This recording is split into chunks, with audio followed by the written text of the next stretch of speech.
तुमच्या सर्वांचं प्रेम दादा बघतायत आणि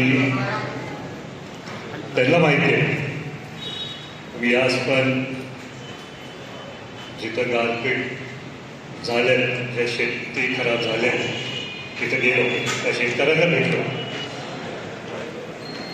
दादाची खूप आठवण येते. पण मला माहिती आहे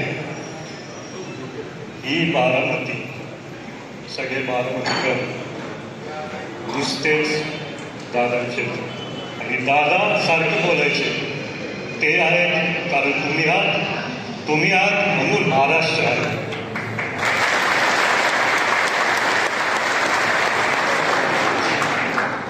आज मला तुम्हाला सर्वांना एक विनंती करायची.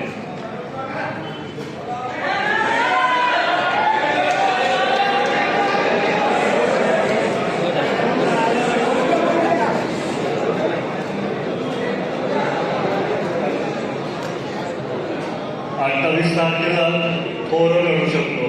दादांचं हत्ते शेवटपर्यंत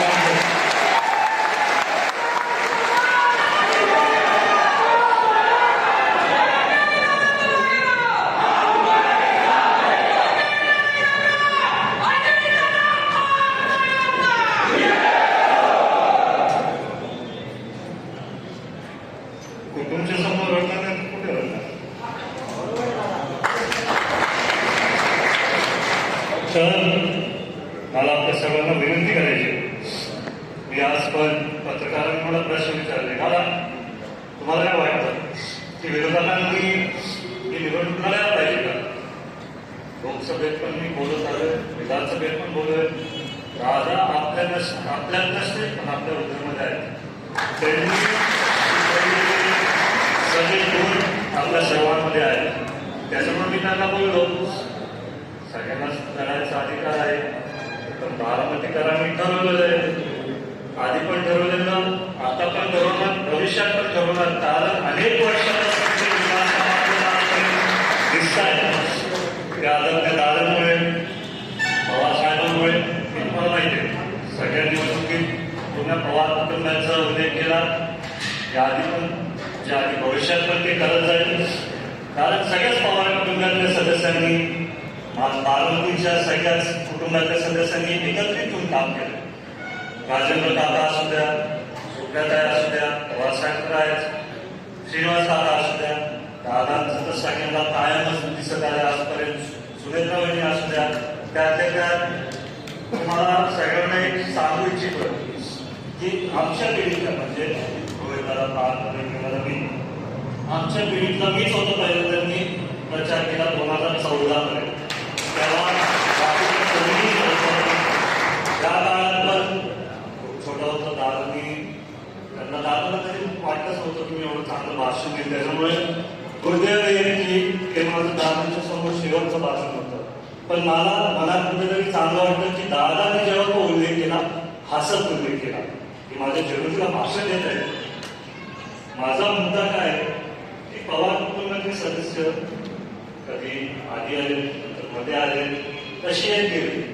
पण बारामतीची मी आधीपासून बघितले 2014 पासून जे दादांचे कष्ट बघितले, तो बदल मी बघितला. विद्याप्रतिष्ठान असू द्या, MIDC असू द्या, आताच मंत्री बोललो जिराय काय इतका शब्द दादांनी केलं ना, तो शब्द दाडून टाकलं.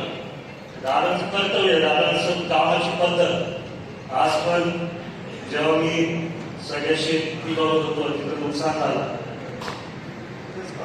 सगळेच तिथं दादाची आठवण आली. कारण मला कोणीतरी सांगितलं की दादा असले असते तर रात्रीच्या रात्री सगळे अधिकारी तिथं पोहोचले असते. मी त्यांना बोललो फक्त काय शिकतो थोडं येईल तुमच्याकडे, येईल दादा.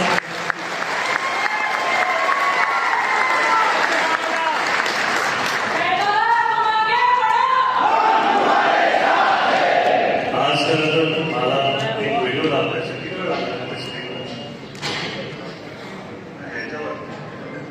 वेळा कमी बोलतो ना, नाही तर त्यातल्या भरपूर विषय माझ्याकडे आले. त्याच्या संदर्भात मला वाटतं की आपण सगळं चर्चा करू, एकमेकांबरोबर संवाद साधू. काय आपल्या बाळामध्ये मी पाहायचा आज ऐकला आहे तर ते बोलतात ते ऐकायचंच नाही. त्याच्यामुळे सगळे इथं नाही थोडे मुली चालतात, पण तसं नाही. सगळे आपण एकच कुटुंब आहे. सगळ्यांबरोबर संवाद साधायला कधीतरी वेळ मिळतो. आता माझ्याकडे मला खूप मागणी आली की तुम्ही गावाला गेला पुढे लोकसभेत फिरलो, विधानसभेत फिरलो, नाहीतरी फिरला, भविष्यात फिरला, मार्गावरती चालते.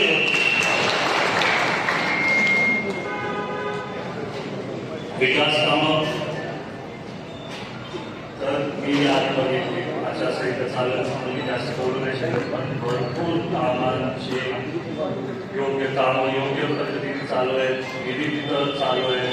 जेव्हा मी जेवढा मोठा घटना बघितला आणि तो दादांनी त्यांच्या काळात सगळी कामं नियोजन करून ते दुर्दैवाने आपल्याला सोडून गेले. पण दादांचं बारामतीचं संपूर्ण स्वप्न पूर्ण करायला मला तुमच्या सर्वांची खूप गरज आहे. मला इथं MIDC आपल्याला वाढवायचे. दादा असताना काही सूचना दिली. दादा कंपनीज आहेत पण आपल्याला थोडं वाढवायला पाहिजे. त्याच्यानंतर आम्ही काही लोकांशी बोललो, ते पण तिथं तयार झाले. मग त्याच्यानंतर 28 जानेवारी 2026 आपल्या सर्वांसाठी एक काळ दिवस. त्या दिवशी मला तर अजूनही विश्वास होता. मला कधीतरी वाटतं की दादा दवाखान्यामध्ये पडते, कधीतरी वाटतं दादाचं फोन येईल. पण तुम्हा सर्वांना भेटून दादा तुमच्या सर्वांमध्ये मला दिसते.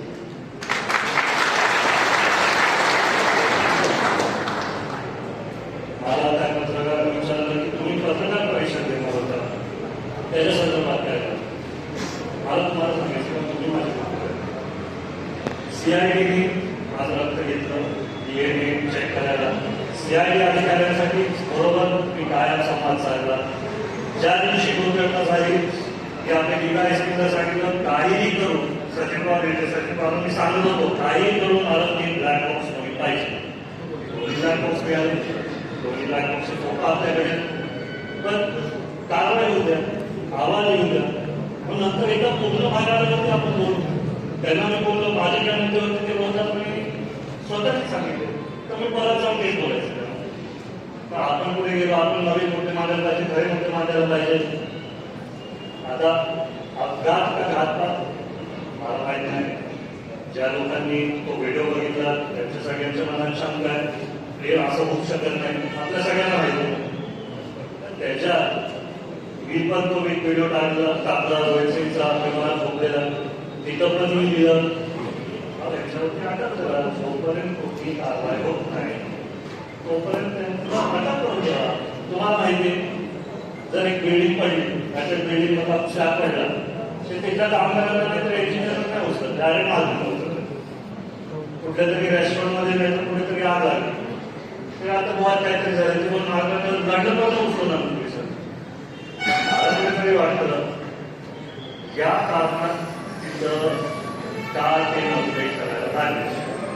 पण दादा पण सरकार सर्वांनीच महायुतीची सरकार निवडून आली. त्यातल्या त्यात बहिणी आता उपमुख्यमंत्री त्यांनी पण त्यांच्या वतीने CR साहेबांना सांगितलं CBI इन्क्वायरी करा. तर आपण थांबलं, आपण करू, व्यवस्थित करू. दादाशी व्यवस्थित करायचं, वेळ काढायचा, पण माहिती पूर्ण घेऊन द्यायची. माझ्या पण मनात मला खूप बोलायचंय.